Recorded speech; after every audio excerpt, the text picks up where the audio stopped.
Welcome to FOBtv, the future of business. I'm your host, Kevin Benedict, and I want to thank each of you for being here today and joining us. Let me introduce our guest. I'm so excited that he's been able to join us, Steve Adler. Steven, thanks for joining us. Oh, so great to be here, Kevin. Thanks for having me. Absolutely. He's the CEO and founder of the Ocean Data Alliance. Steve, thanks again for being here. So Steve, you're doing some phenomenally interesting things here, and I can't wait to get into it. But before we do that, so you spent over 17 years at IBM and ultimately became the chief data scientist. Yeah, what's involved in that? Yeah, so I had a role at IBM for a long time looking for business opportunities that the company wasn't really engaged in. And I would, like data privacy or data governance or open data. And around the mid-2000s, I started working very closely on open government and open data with a program called the Open Government Partnership, which was an initiative from President Obama and 12 other nations to develop common open government and open data standards. So open government is this idea that the public has a right to know what the government has, what they're doing. So around open data, for example, before the open government movement, if you wanted information from the government, you would have to file a Freedom of Information Act request about some records the government might have in the National Archives or the Department of Interior or Department of State. And they would have a few lawyers in a side office attached to their FOIA group, and it might take 1 to 3 years to get a response. And President Obama said, this is nuts. This is data we're collecting about the American public, and they have a right to know, as long as it doesn't breach privacy or national security, they have a right to know what we have. Let's make it easier for them to get it. And so they created this, what I think was like a revolution in data management, which is this open data movement. It was founded in 2009. This basic idea that any data that the government collects that doesn't breach privacy or national security should be made available to the public for the public to use for any purpose without permission anytime they want. And I thought that was really amazing, and I got involved in that. And through that work, I kind of volunteered to help other countries that didn't have open data programs develop open data strategies. So I worked with the government of Peru. I worked with the government I worked with the city of Medellin. I worked with the government of Denmark and Iceland and South Africa. And I had, through working at IBM on the Data Governance Council, something I created in 2004, I had a big business network, a big government network. And I found this idea of open data that could yield substantial economic benefits if the public could access it. I found it fascinating. And so you asked me, what was the data strategist role that I did at IBM? It was going around the world, in a sense, evangelizing the idea of open government and open data and helping different governments develop programs that would take data that the government never shared. The government thought of data about their country as theirs. They never thought that the public had any right to access to it. And I tried to persuade these governments to open up their data, whether it was economic data or agricultural data or climate data, so the public could turn that data into information products and generate economic value. And that's what I did in most of, I would say, like the last 4 or 5 years at IBM, was working both in the United States with cities like the city of New York or Los Angeles or San Francisco. I spent 2 years working on the U.S. Commerce Department State Advisory Council. We advised the Commerce Secretary on how commerce data could empower the American economy and how it could raise GDP growth. So I did a lot of these types of projects. And that's what I was doing around data strategy. I was working with private companies, I was working with governments, and I was a kind of a public advocate for IBM in that space. That is a fascinating concept to think about information as being either open or closed, because as we all know, a lot of companies out there have made a lot of money off capturing our data about us and then monetizing that through advertising and things like that. So the idea of kind of corralling that data, then keeping it secret to your own organization, then monetizing it, as opposed to the Open Data Alliance. That's a fascinating concept. Yeah, so in the case of you're talking about, which is like Facebook and Google and Twitter and all the organizations that are monetizing our clickstream, that is our activity on the internet, which has tremendous value because they can use it to identify behaviors in us that are indicative of needs that are unmet, and organizations can develop products to meet those needs and market to us. That's a whole set of the economy. But there's also a lot of other data which has nothing to do specifically with individuals. It might be about oil wells, or it might be about agricultural output, or it might be about bus schedules, or about subways, or about traffic congestion. There's a whole bunch of data that just simply describes the environment that we work and live in around us. And oftentimes that data was proprietary. It was proprietary to local, state, and national governments. And this movement was the idea is let's make it open, because if we make it open, the first concept was we might be able to recruit data scientists and coders to use this data to develop better public services, sort of a privatization of public services. And that did happen. There's a huge movement. There was a couple of people from the Obama administration that created Code for America.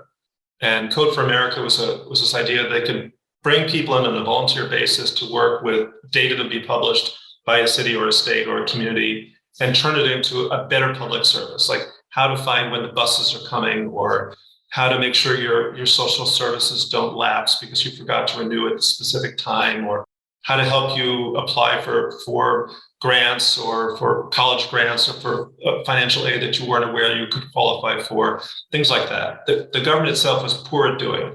That was the first wave. The second wave was once that took off, then a lot of those people who worked with that data began to realize, oh, we could build new companies to take advantage of this data. And Zillow is probably a great example, because Zillow takes advantage of a huge amount of data that comes out of the Census Bureau, out of the Department of Labor, and they use all that data to fine tune to sell houses and neighborhoods to people who may not be aware, who may be looking in an area but may not know a lot about it. And that's a great example of a very, very robust business that has been developed using open data from the government. I looked at that, and at one point at IBM, I was working with satellite imagery. I started working with an organization called the Global Partnership for Sustainable Development Data. And it was their mission to try to improve the ability of poor countries or developing nations to improve their statistical capacity to report against the United Nations Sustainable Development Goals, which were launched in 2015.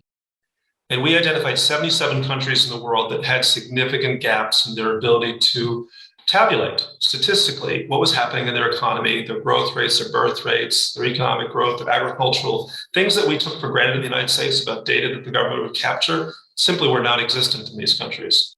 As we started to study, how could we help these countries develop better statistical capacity? And after I looked at that for about 2 years, I realized, not in my lifetime. Not for some of these countries, it's just not going to happen. So what else could we do? And I began thinking that, if we could use AI to analyze satellite images, we could identify patterns of economic growth from the sky without ever having to go and look for statistical capacity in a developing country. We could identify many patterns of economic growth and even public health by analyzing key indicators from satellite images, like counting cars or monitoring which roads are being built, or identifying deforestation or urban sprawl. All these things could be visible on a clear day with a high-resolution satellite. And so I started working to train Watson at IBM's AI engine to identify buildings, count them, things like that, for that purpose. And at some point, somebody said, we're having a really hard time. We're having a lot of trouble identifying illegal fishing vessels. You might ask, what is an illegal fishing vessel? Well, right. Fishing, there are about 5 or 6 nations that have huge fishing fleets that go around the world, and they buy a concession. It's basically like a right to fish in a specific geographical spot of the ocean from a country that owns that territorial water. Most fish don't swim in the open sea. They actually swim close to shores. And that's where all the other fish are. That's where all the food is. That's where all the biodiversity growth is. And so those fish, where most fishing countries fish, is around other nations' shores. So they buy concessions. But then there are another class of fishing that are not tied to nations. They're kind of fishing pirates. And they take advantage of the inability of many countries to enforce their own territorial zones at sea. And they take advantage of that to fish illegally. That is, they don't pay for a concession. They just go there, they fish, they leave, and they sell their fish in the market. And those organizations are responsible for a substantial amount of what might be called overfishing. It's the overexploitation of fishing stocks, which are, I don't know if you know, but since World War II, fishing stocks in the ocean are down 90%. Like at the moment, we're looking at an ocean which is being rapidly depleted by industrialization of fishing, both from fishing nations that have so-called sustainable fishing and other countries that are doing it unsustainably. And I looked at some of the issues there, and I realized quickly that there was a complete lack of IT skill being focused in that area. And I thought it'd be interesting to try to get other people that I knew in business, like you and James, and some friends of mine from banks that I've worked with for years, and from journalists, to get people to focus on this issue that may not be aware. Oh, like I look at the ocean, it looks the same as it did yesterday.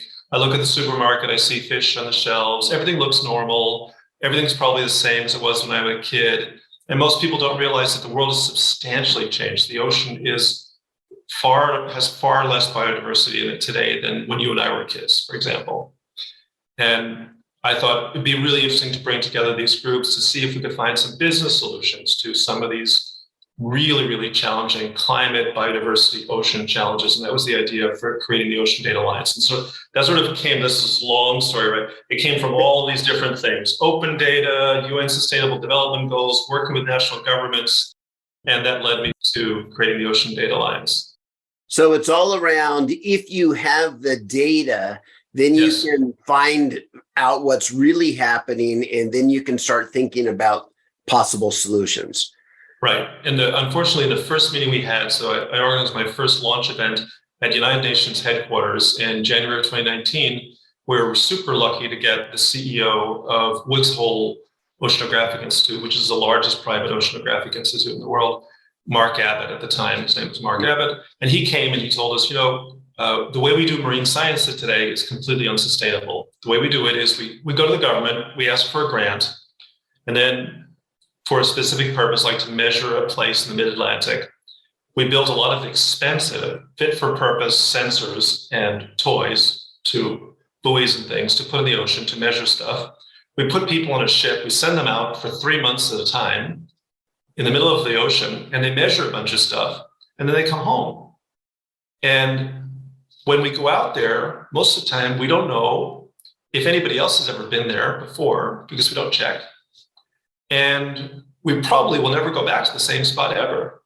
So what we're doing is we're doing a spot check in a moment in time at high expense, like $3 million to do this whole thing.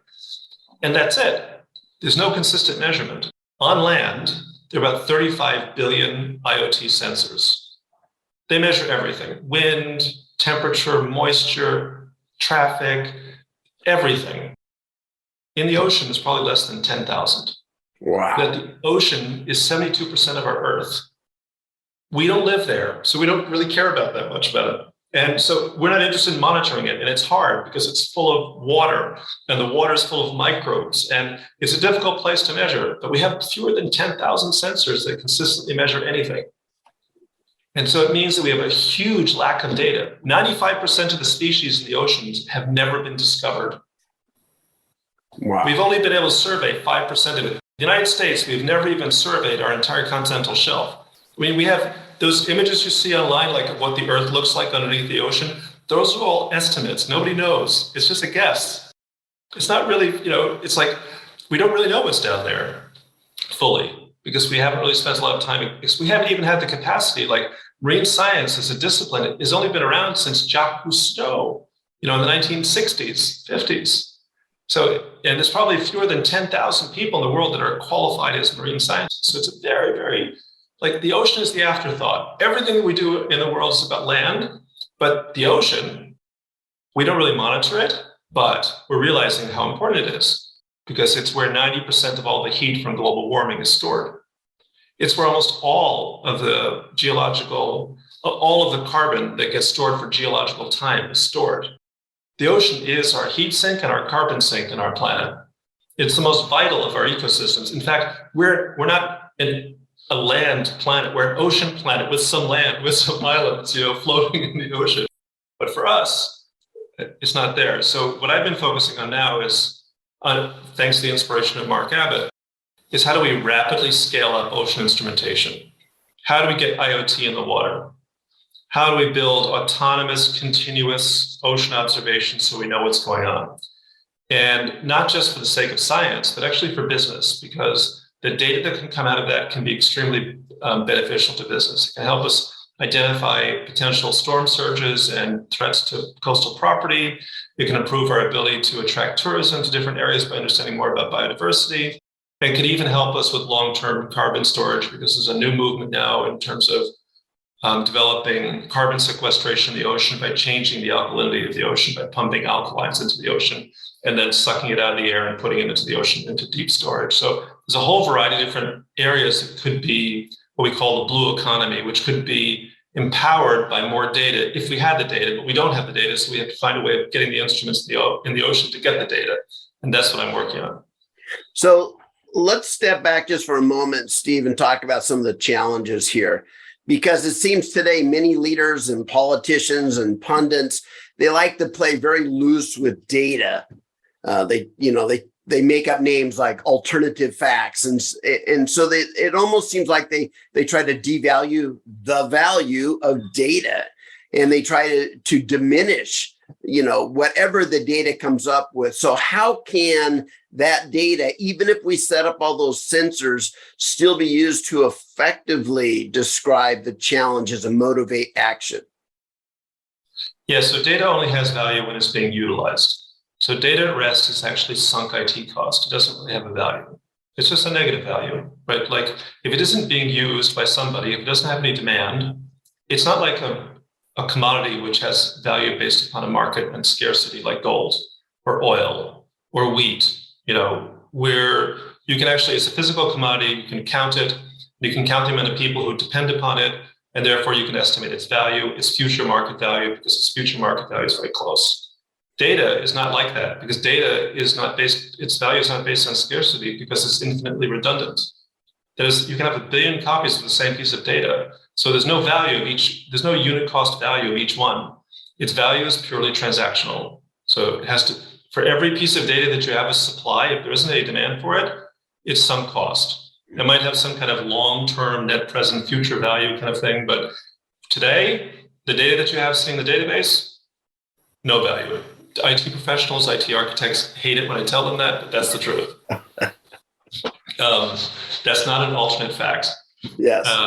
So when it comes to ocean data, it isn't enough to provide supply. We also have to provide demand. So that's why I'm very insistent upon going outside of the traditional ocean community and working with banks and insurance companies and IT firms like you guys, to try to get them to understand that if we could instrument the ocean, we could develop huge new product areas and new service areas from that data. And to get you guys into the game to see the benefit of instrumenting the ocean to get this data, because it would drive new sectors of your business. And I think that's important. So that's kind of a back channel way of getting ocean instrumentation, which will have also a huge scientific benefit as well, because it'll be available to scientists as well as to businesses. So yeah, so when it comes to data, its value is proportionate to its demand. Got it. So I'm a big fan of Freakonomics Radio and all of their podcasts. And one of the things they seem to bring up often is that humans just suck at estimating risk or understanding risk or making risk-based decisions. So, because we struggle with data, we just don't understand what it means. So how do we actually use what we do capture in the ocean to help humans appreciate the importance and the impact of what we're learning? Yeah, there's like two different sides to that question that you asked. One is, how do we use data for risk-based decision-making? The second is how do we get humans to understand that? Because the humans part, right, it's sort of like, I remember back in the credit crisis of 2008, I was hosting a whole bunch of forums with the Federal Reserve and banks, et cetera, talking about the origins of the credit crisis, the subprime loan scandal, about data quality in the loan origination process. And one of the questions that everybody kept asking was, it seemed like VAR, the value at risk methodology, was being used so loosey-goosey, right? And everybody kept asking, didn't they know?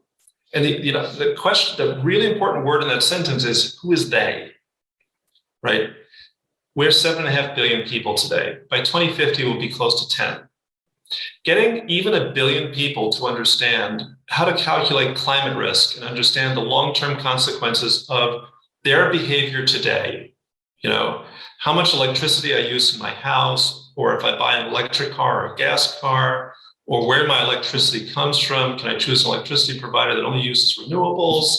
Right? Getting people to understand, or even if I'm consuming too much, what is too much? How much consumption is too much? What's the impact of my travel to Africa, for example, or someplace? Those types of decisions, those individual decisions that on their own probably don't pose a significant climate risk, but in aggregate, 300 million people doing that, well, that poses a big risk. How do we get 300 million people to understand the consequences, that risk calculation? And I don't know that answer. I really don't. Because that's, I think, one of the biggest challenges we face today around climate change and ocean acidification and biodiversity loss. These are such huge systemic challenges. And getting the large number of people to focus on this issue for more than 10 seconds a day, while they're getting up in the morning and feeding their kids and putting them in the car and bringing them to school and going to work and dealing with their boss and coming home and cooking dinner and putting the kids to bed and going to sleep and repeating that the next day. In the midst of all of that, getting them to focus on climate change as an existential risk to their kids and to the future of the planet. I mean, it just sounds absurd. It sounds almost like a Hollywood movie, like we're telling them there's some sort of alternative reality that they have to pay attention to, but it's the truth. And getting all of us to somehow change our behavior to affect a different outcome is the big challenge. And I don't know how to do it. I really don't. So, Steve, I watched this YouTube channel. It's called Field Days, and it was about a couple that have a trooper vehicle that they live in, and they kind of live off the land, and they got stuck there during COVID, and they had to make a decision of fly back to Australia or stay in Bali. And they decided to stay in Bali together and just lock down and live off the land. So it was kind of interesting. But one of the things I was just shocked at, actually, is the amount of plastic on the beaches, not only in Bali, but all the kind of the islands around Indonesia where they were located. There was so much plastic. So he was showing how to make water purification systems out of steam, out of all these plastic jugs that he just found on the beach. And so he was picking up all this plastic and creating all kinds of cool stuff to desalinate water and all that. But boy, I was shocked with the amount of plastic. You've been involved in some projects that have looked at that, haven't you? Yeah, kind of. So Indonesia, only 4%. So Indonesia is a huge country, more than 220 million people. The economic growth of Indonesia has not kept pace with infrastructure, which is a problem in many countries. The United States as well has a major infrastructure gap between its economic growth and the ability to take care of things. Like in Indonesia, only 4% of the population has any systemic waste management. I'll let that sink in, because that means access to sewage, access to garbage disposal, access to recycling, 4%. So that's like just the wealthiest of the wealthy have access to systemic waste management. The rest of the country takes its garbage and throws it into the backyard. Or 30% of it is burned. So take all that garbage that you have, single-use plastics, everything, throw it into a pit, light a match, burn it. And that releases all this toxin into the atmosphere. About 40% of it ends up in landfills. And the landfills are not really well managed either. And so you get these huge mountains of garbage. And invariably, a lot of those landfills are located next to rivers and next to shorelines. And Indonesia is a tropical country that gets a lot of rain. You get a lot of rain, and all of that garbage just washes down into rivers, into shores, and gets into the coastal waters. And that's how it ends up in the ocean. Sometimes the garbage is directly dumped into a river, and then some of it sinks to the bottom, and some of it floats out into the ocean. And that's how you get a lot of garbage pollution. it may trouble you to know that the United States, only 9% of all the plastics in the United States is recycled. A large amount of garbage and plastic in the United States is sent in barges across the ocean to other countries where it's landfills in other countries. Yeah. Africa, depending on which coast you're in, it either goes to Africa or it goes to Southeast Asia. Indonesia might even be a recipient, I don't know, might even be a recipient of garbage from the United States. Wow. Then they have the other side of it, which is that they do have recycling in Indonesia for plastic. They have 26 recycling centers across this vast island chain. But like a lot of other countries, waste management in Indonesia is run by organized crime. And organized crime doesn't have the same interests in recycling and accountability as other governments do, shall we say. They're difficult to work with. They play by a different set of rules. So all of those things create a very, very complex challenge in Indonesia, which means that they end up with a lot of plastic waste. Fortunately, thanks to a lot of really great efforts, like there's an Asian Plastic Alliance, which has been formed by the World Economic Forum and the United Nations. There's a huge focus on it there. There have been some innovative programs that have been developed in which you can pay for things like bus tickets with plastic. So it encourages you to bring plastic in to have it recycled. There have been some crypto schemes where it's like a plastic bank where you contribute plastic and you get paid in cryptocurrencies. There have been a lot of different initiatives to clean up plastic off beaches because a lot of people who don't like this pollution in their environment, they work on it. But in a way, Indonesia is a really good microcosmic challenge of the challenge we face all around the world with this huge explosion since the 1960s of plastic in our lives. Mm. Can you touch a little bit on the role of AI and being able to analyze that high resolution photography from satellites? How does that help with these kinds of efforts? In the last 20 years, there's been a huge explosion of satellites in orbit. There's different types. Some organizations like Maxar, Digital Globe, have very high resolution satellites that are the size of a school bus, massive telescopes that can see down to like 30 centimeters. They can see everything. And some, like Planet Labs, have very small satellites, the size of a roll of paper towels with they run on AAA batteries.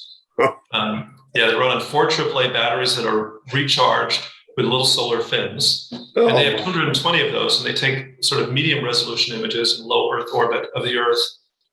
And because we now have this huge proliferation of images, historically, we can analyze those images using AI. We don't analyze the images from today, we analyze the images from like last decade. And so there have been algorithms that have been developed to do things like count cars. In the beginning, it was designed for counting cars in parking lots for retail as an indicator of retail sales. So like Walmart would like to know, how's Target doing? Since it's a way of spying on each other. Yeah. And they would count the cars in the parking lot to see, how they were doing. Then some organizations realized that counting cars, that could be interesting for other purposes. So if you have enough images of a city, you can begin to count the car. Some cities of the world in some countries are so large, they're the most significant contributor to GDP. So if you have a large city like Cairo or Sao Paulo, there's such a huge portion, or Lima in Peru. Lima is like a third of the population of the entire country. They're so dominant in that country that the number of cars in the city on any given day is a proxy for economic growth. So if you can count the cars in a city, and you can't count the cars like tomorrow or today, but you can from the last few days ago or last year ago. And so you build this algorithm, you get high resolution images, you stitch them all together, and then you count the cars in the city. And it turns out there's an interesting correlation between the number of cars in the city and GDP growth. You can look at the World Bank GDP charts and you can see that they track. Yeah, so that's how, so AI is contributing to a tremendous understanding of the world we live in. It's being used for things like insurance underwriting to detect changes, so property and casualty. It's a way of detecting changes in building structure that may not be reported during the insurance year. It's a way of calculating, changing the way you underwrite insurance. So for example, if you're going to do a hazardous waste transportation on a train from one point to the next, normally you just buy coverage for a year for all the train trips that you take. Now you can just insure each train trip because you can have a satellite read and do a risk assessment based upon the route today, right? By estimating the number of people, the traffic, what's going on. You can do historical analysis. You can say, well, if something happens between what do I know, Boise, Idaho, and San Francisco, you can track that whole route and underwrite like that. So it's radically transforming business and our understanding of the Earth. Wow. So you can have these instant micro policies that are generated based on real-time data. Oh, that's fascinating. Yes, it is. So Steve, tell me what you're doing now. When you wake up in the morning and smell the coffee or whatever you do, tell me what's on your mind when you wake up in the morning. So right now I'm working to raise an ocean data fund. It's kind of like a VC fund. And, we talked earlier about the need for increased ocean instrumentation. And a big challenge there is actually getting these instruments in the water. Now, I don't want to create an ocean instrumentation company and then start putting buoys in the water because that's time consuming and it's very capital consuming. What I want, though, is I want the companies that are making these buoys and drones and sailboats and things to put their drones in the water. But I don't want to pay them by mission for studying the ocean. I want to pay them by byte or gigabyte or terabyte. I want to buy their data. And so this goes back to the value of data kind of assumption. I believe that we can incent large amounts of ocean instrumentation by changing the value proposition for the way instrumentation is done.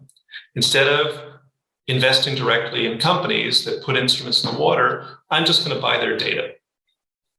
And that gets them to think, how do I deploy my instruments in the water for the lowest cost possible to maximize the value of the subsidy that's being provided? They might say, well, if I buy their data, who else are they going to sell their data to? Well, probably not too many other people as raw data. But these companies that deploy the sensors and get to know the little areas where they're monitoring will also start to understand what types of companies might have value in that data.